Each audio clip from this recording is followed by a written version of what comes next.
I'm Chad Brooks, pastor of Foundry, and welcome to Foundry Cast.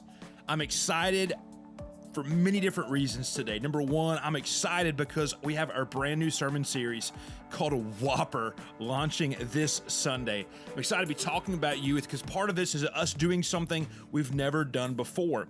At Foundry, we've always desired to minister to a world that lives in a digital culture. And because of this, we've done some different things involving media, especially with Bible studies and discipleship. And this is an experiment of the greatest order. In the past, what we've never done is provided background and background conversations for our sermon series, and we're starting that with the series.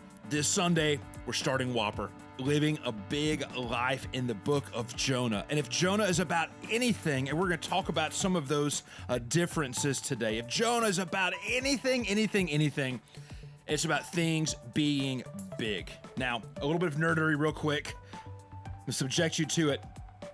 But in Jonah, the Hebrew word gadol is used 14 times. It means great. It means important. This frequency is crazy. It's nuts. And so for 4 weeks, we're going to talk about big mission. We're going to talk about big failures, talk about big growths, and ultimately, we're going to talk about the big picture. Now, we're familiar with Jonah. We think it's a story about a big fish, but there's so much more going on in Jonah than the story of a big fish.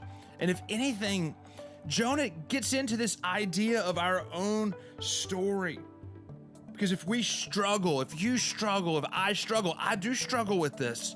If any of us struggle with our own sense of personal mission and personal purpose, we can relax.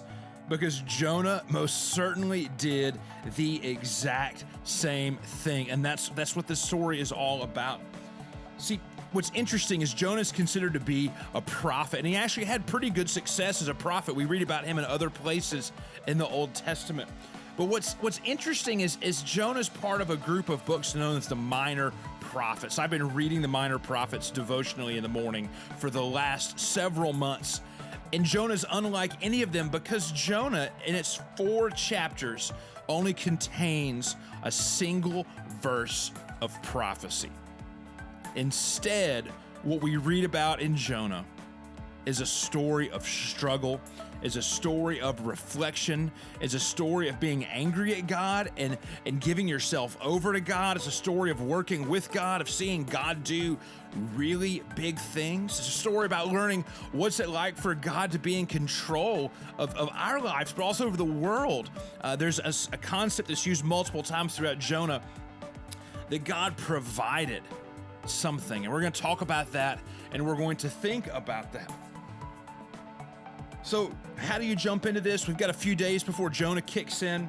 A couple of stuff. Just read Jonah. It's 4 chapters. It's quick. It's simple. In my own Bible, it's just an entire page spread. It's 2 pages in my Bible. And so I'd encourage you before Sunday to just take some time and read Jonah a couple times. If you're a Bible nerd, if you get into that kind of stuff, just start looking at it because Jonah is a beautiful book, and Jonah is a great book to learn to read the Bible with because it's full of patterns. It's full of repetition. There's a lot of movement in Jonah. I've drawn maps over the last couple of weeks to figure things out and to wrap my head around stuff. And so I just encourage you to dive deep into Jonah. So this was a quick introduction to Jonah. What we're going to do is we're going to come back every week and we're going to have a Behind the Sermon podcast. I'm hoping to find someone to host that with me so you just don't have to listen to me. But it's going to be a time of us just kind of digging deeper into the ideas behind the sermon, into things that might have been left on the cutting room floor because sermons get edited a lot. So I'm stoked to grow together as a church over this next 4 weeks. So invite a friend, bring them there. This will be a super easy, accessible sermon series for your friends who don't have a church home.